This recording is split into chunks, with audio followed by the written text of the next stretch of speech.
welcome back to my YouTube channel. Today is a very long awaited, I'm so sorry, blogging Q&A. I did actually put out the feelers for some questions about a month or maybe even more ago, and I'm really sorry that I haven't filmed it, but I was kind of in like a filming funk and just felt really fed up with the whole YouTube thing, even though I'd only done like one video, and just was kind of like reassessing my life, being dramatic, you know, and you just get in a bit of a downer about things. But anyway, I'm back and I'm ready to film. So can I just say something that's just happened that is literally like the cutest thing in the world, and it's just made my day. I was just getting ready and was like, and my 7-year-old nephew just goes, "You look beautiful." Isn't that the cutest thing in the world? Like, honestly, so sweet. And he just said it so off the cuff. So yeah, that's just like made my day. But also there might be a lot of noise in the background of this video because it's Easter holidays, so he's here. My sister's in the next room working and my mum's downstairs with the dog. So I'm foreseeing noisy interruptions. Anyway, so this might be a really long video. What I'm going to do is I'm just going to answer all the questions, and then if there's like repeated ones, then I'll cut them out. I'll cut it shorter and make it into like a reasonable length video that people might actually want to sit and watch. So the first question is, "Hi, with reference to your YouTube video, I'd be happy if you could include SEO tips for beginners and highlight important points about affiliate links, please. Thanks." Important tips for SEO for beginners. I did actually do a blog post about ridiculously easy SEO tips, which I'll link below, but what I kind of covered in it is some of the things that you can do are, I can't remember now. I can't remember what I covered, but what from the top of my head I would say, use make sure you use headers, H2 headers. So these headers are kind of like subheadings within your post, and if you use your keyword within them and other important words, it helps to break it up and helps for Google to kind of read and see what's important and pick out the important words and understand it.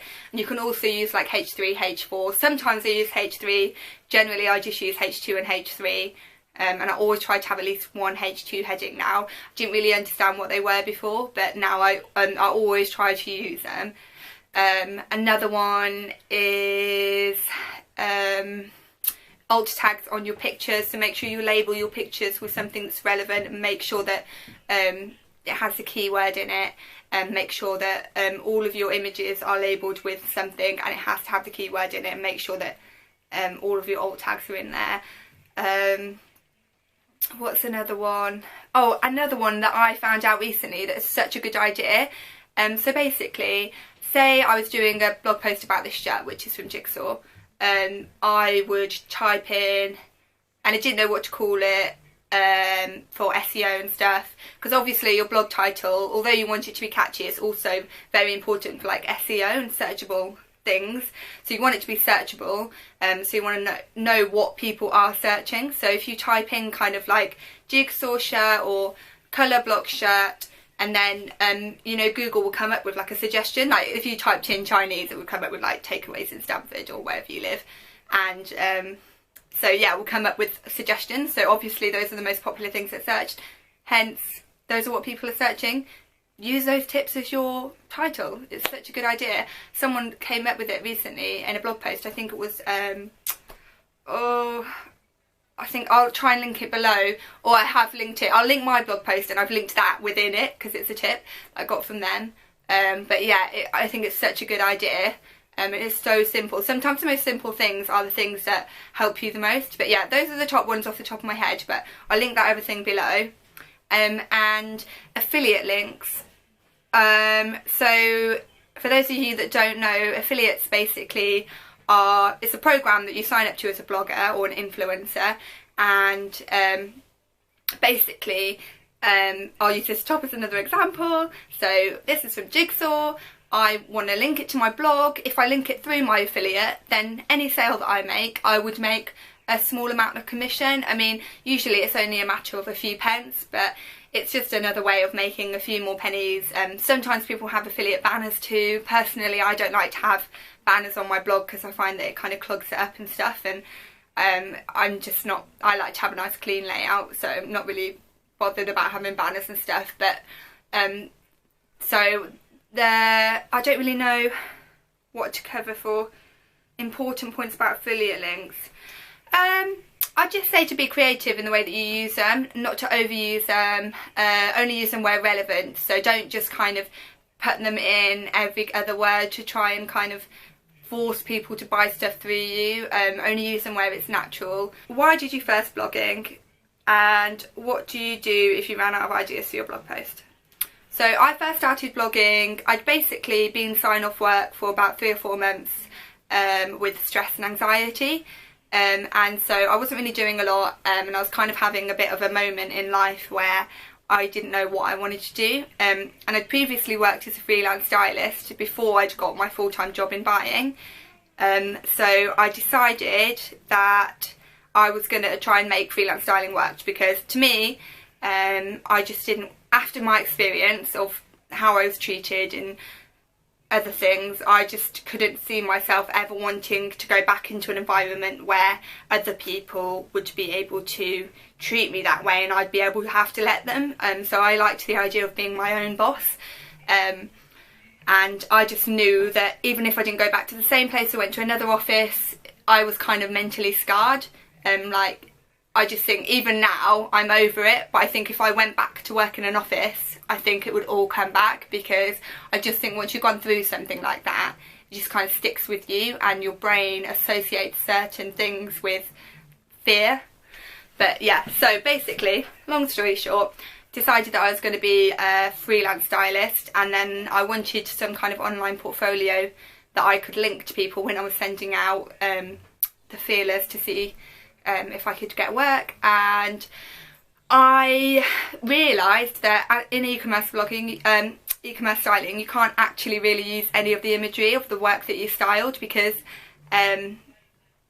it's, a lot of them are quite secretive about who does the photography for which brands, and also brands just don't like you using their imagery on your own site without their permission, and it's quite hard to get their permission. So I decided to do a blog because I thought it was a good way of showing my styling and stuff. It just kind of goes hand in hand, and I just thought it would be something that I can show to people when I go for styling interviews. And then after a few months of doing it, I just kind of fell in love with it, and then I was getting so many opportunities and I was just getting more and more into it. So that's kind of how it developed. It's just over time, it's just grown. So that's why I started. And what do you do if you run out of ideas for blog posts? Well, I generally I'm quite lucky that I haven't run out of ideas. I have like 1 or 2 times, and what I do is I often am overwhelmed with the amount of ideas I have. So sometimes I'll have something and I want to do a blog post on it, and I'll think of 3 or 4 ideas for it, and then I'll pick one. So with the other 3 or 4 ideas, I'll write them down in the notes, and then if I do ever come to a point where I don't have any ideas of what to blog about, then I'll refer to my list of previous ideas. So they're still my ideas, and I've just utilised them in the future. So yeah, I'm quite lucky. I've got like a little list, and whenever I think of things, if I'm like out and about, then I'll write them on my list. But I did actually do a blog post, which I'll link down below, on what I do if I get bloggers block, and some handy resources. And I also recently did a blog post which was ridiculously popular, on 80 blog post ideas, and they're mainly based around my categories, so fashion and beauty and some lifestyle. But yeah, you might be able to, if you don't do anything like that, then you might be able to kind of change them to be more relevant to your own category. So this one, oh, this is from the same girl. What did you do if you hit a brick wall when writing a post? Do you just drop it and start another post, or what?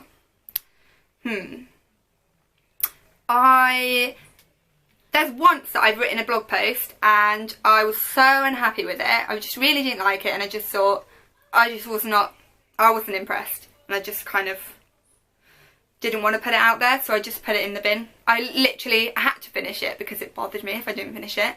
I finished writing it, and the second I finished writing, I just put it in the bin. So that was a bit of a waste of time. But I mean, generally, if I'm not happy with something I do, then I'll just start again. I think sometimes it's easier just to start fresh than to kind of try and work on something that you've already come to hate. But if I'm like writing a post and I hit a brick wall, I never write when I'm not in the mood to write. So if I'm not in the mood to write but I need to do work, then I'll kind of do all the SEO, write all the titles in, do all the images, and just kind of make a post so all I have to do is the writing, and then I'll come back and fill in the writing when I'm in the mood to write. So I would never say to force yourself to write. That's one thing with blogging. That's why I think scheduling is so important, because if you've got a deadline and you've got to do it for the next day and you don't schedule your posts, then you have to write. So I think it's quite a good idea to schedule your posts in advance so you can write when you kind of are in the mood to write. This one is from @HeyBeautyBay, and she says, hello, what do you think is the best way to get out there as a newbie beauty blogger? How to build a base? As a beauty blogger, so I'll say as from my experience and then give you some tips for beauty. So for me, the thing that I find got me out there the most, but I don't know if it helped to people to actually look at my blog. I mean, Instagram's been a big one for me. My Instagram following's really grown. I'm quite lucky with that, actually. Well, not lucky, I've obviously put a lot of work into it, but I think that my Instagram base is what kind of built my following the most. But having said that, since moving over to Twitter, my blog views have shot up. So I started Twitter about 6 months ago maybe, and started a really good one for like building your following and like building your base is to do chats, online chats. So I've been doing ones like FBL chat, fashion bloggers chat, girl gang chat. There's so many different ones. UK bloggers, blog awards. There's hundreds of different chats just for any topic. So basically, if you just look up, maybe just look up the hashtag beauty blogger or beauty blogger chat, then you'll be able to find loads, and they're really good ones to kind of join in. And there is one, Bee Bloggers Chat is actually a really good one. And there's also Facebook groups that you can join where you can kind of share your posts. Personally, I haven't found them that helpful.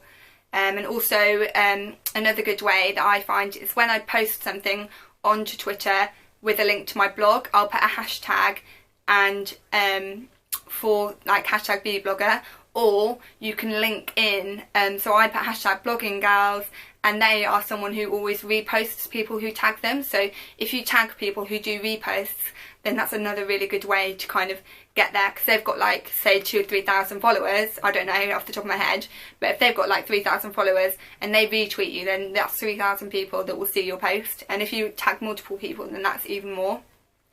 And I always tag like UK bloggers, loving blogs, sometimes L bloggers chat. It depends kind of what the post is. I tag the most relevant ones. So this one is from Sadia Sultana. She said, hey Sinead, I want to start blogging because I'm going to be studying BA Honours Fashion and Textiles and then hopefully do a Masters. I love what I do and make, but I want to be myself and work out there. Probably make a blog and start posting my work out there. I don't want to go on to YouTube straight away. I want to set up a blog post site first. Is there any good websites I can use?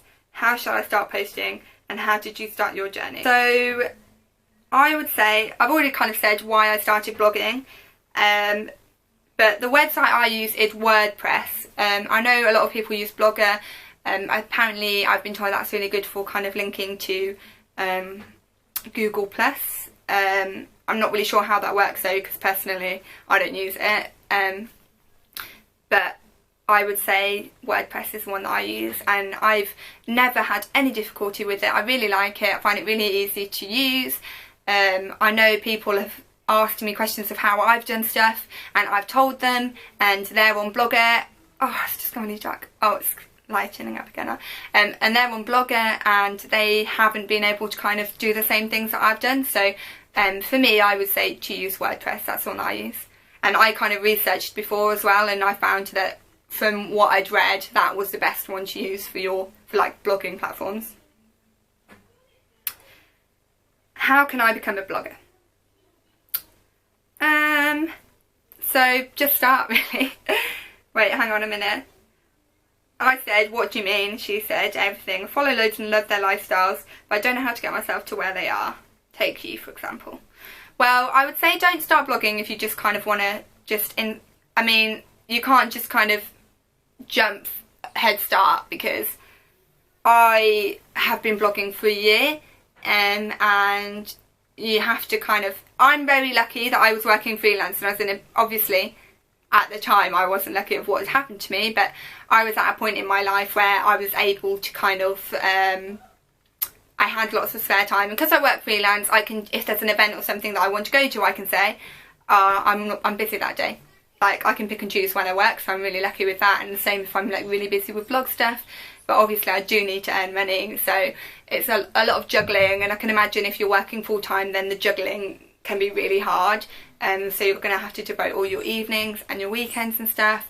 But how can I become a blogger? I'd say just start. The best thing to do is just to start, make sure all of your posts are interesting, just pick your topic. I'd say the most important thing is to make sure that your topic is something that you're really interested in, because you're going to have to talk about it all the time. You're going to have to think about new ideas. You're going to have to live and breathe that topic. So if it's something that you're not interested in, or you're going to get bored of, then don't bother, because you'll end up dropping it and you'll be so disappointed in yourself. So only do it if it's something that you can actually like live and breathe and do it all the time, and make sure that your blog name is something that you aren't going to get sick and tired of too, because that's going to stick with you forever.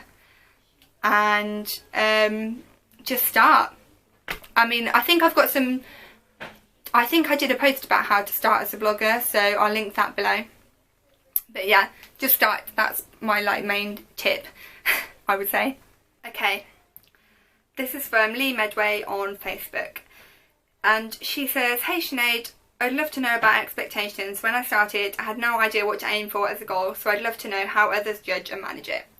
So when I started, I didn't really have many expectations. I kind of knew of other blogs, but if I'm honest, there was like some big ones that I followed for outfit inspiration, but I wasn't a huge follower of fashion blogs. It's just kind of something that I would, if I didn't know what to wear, I would kind of look on these blogs for inspiration. So I guess I did, but I wouldn't like weekly read them all the time. So I didn't really have any expectations, but obviously as soon as I kind of got into the industry and realised what it could become, I did have some expectations. So it's really great to have like a long-term goal of where you want to be. Obviously my long-term goal is to be a full-time blogger, to be really successful, to be buying Gucci handbags all the time. I mean, I know that sounds really vain, but who cares? So yeah, it's great to have a long-term goal, but I think to make it more manageable, it's great to have short-term goals too. So maybe set yourself like monthly goals of where you want to be, and all these goals will then add up to the final goal, because I think sometimes if you have such a big goal and it's so far in the distance, then you're going to find it really hard to achieve it. So it's great to remember all the time what your final goal is, and to talk about it as if it's going to definitely happen. Like, I've read so many books like The Secret and stuff. I don't know why I did that. And it's all about like visualization, and I'm reading The Girl Gang at the moment, and I totally think that you like manifest your own things. What have you learned most from blogging? Oh, what have you learned the most about blogging? The most I've learned about blogging is that it's bloody hard work, and that people often just think of it as a joke. So I would say don't listen to what people say, for starters. Is something I've learned about blogging, because I think it's still something that people don't fully understand, and as I said before, people don't understand the potential of it. Like a guy at work taking the mick out on me for it, and now he's laughing. Me, I'm laughing. So yeah, I think, yeah, don't listen to what people say. To stick to your guns is something I've really learned, because when I first started, I think I'm really sorry about the lighting that's going crazy, because the weather just doesn't know what it's doing. I'd say definitely to stick to your guns, because I think when I first started, I kind of tried to be what I thought a blogger should be. So I started doing what I like, just being myself. Obviously I'd be myself all the way through, but I'm not gonna lie, I don't wear high heels often. So now I only wear them in outfits that I like them in, and if I was like would actually wear that outfit. But before I used to wear them all the time because I thought that's what bloggers did. I kind of dressed in a way that I thought was more interesting, because I thought that my style was a bit too boring to wear, because I've obviously got a more kind of simple style, but I honestly believe that there's room for everywhere, and the best way that you're going to excel is to be yourself, because why would you want to imitate what someone else is doing? Because at the end of the day, they're doing it and they're doing well. You're not going to do well if they're already doing that. Do you know what I mean? There's not room for two people exactly the same, and that's why bloggers do well, is because people like their individual style and opinion. So if you're not yourself, then you're never going to do well. So Rosie from Twitter said, I'd love to know your top promoting tips. So for me, as I said before, I kind of covered it already. Blogger chats, Facebook groups, but I don't really find them that helpful. Oh my god, I just went like that. Mainly, I would say the thing that helps me the most is definitely to link in my tweets, to tag companies or in Twitter accounts that will repost me, and also on Instagram I find that the best thing for promoting is to tag brands and to tag inspiration companies, like inspirational accounts that will repost you, like Outfit of the Day magazine. Like if I get reposted by them, I'll get so many new followers, like hundreds of new followers in a few hours. So it's just crazy how it can really help to tag people. So yeah, I definitely recommend that. Hannah from Twitter said, I'd love to know how important you think layout, looking professional, could be to your blogs.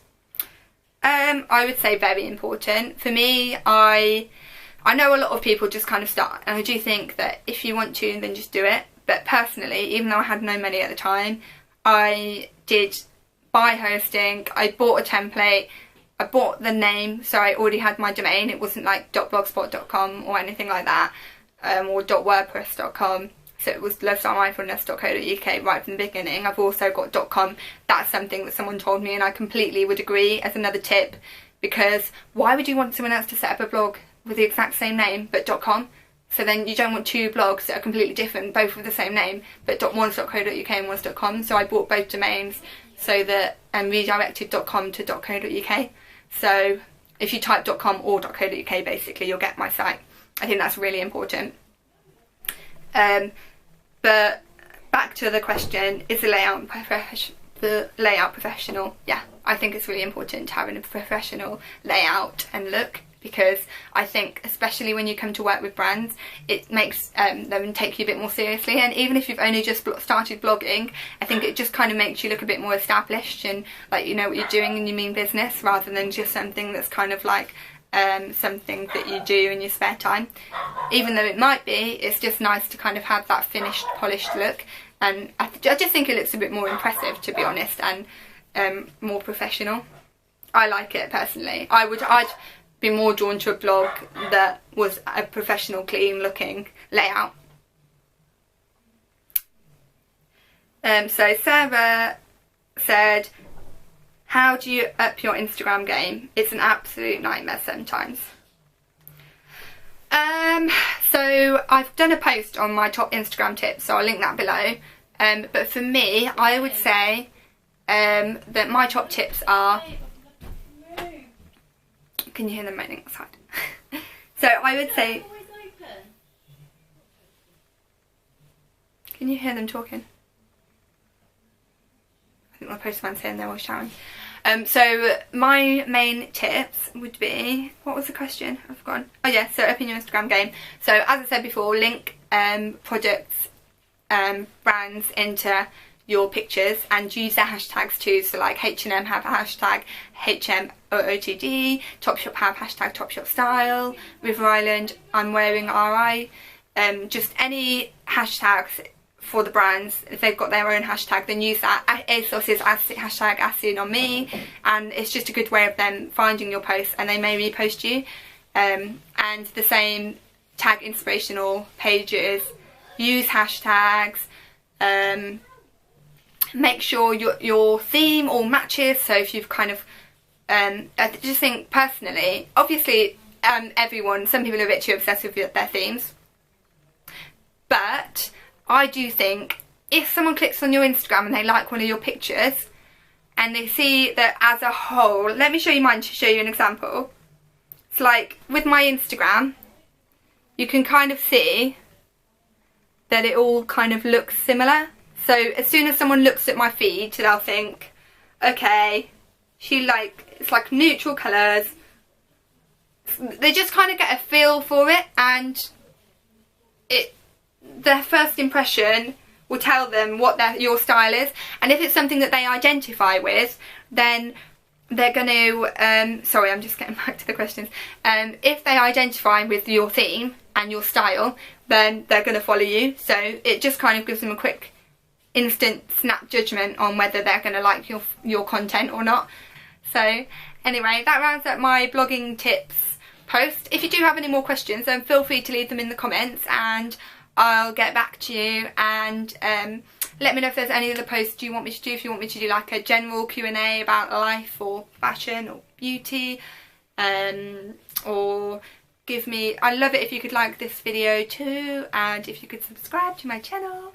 I'll also leave my blog link down below, and also I'll leave a link to my blogging tips page, because I've got like a category that is all blogging tips, and I've covered loads of things that are in the questions here in more detail there, like blogging block, how to take a good flat lay, how I edit my Instagram pictures. Actually, I've put that in there, how I edit my Instagram pictures, so you can see how I get my theme,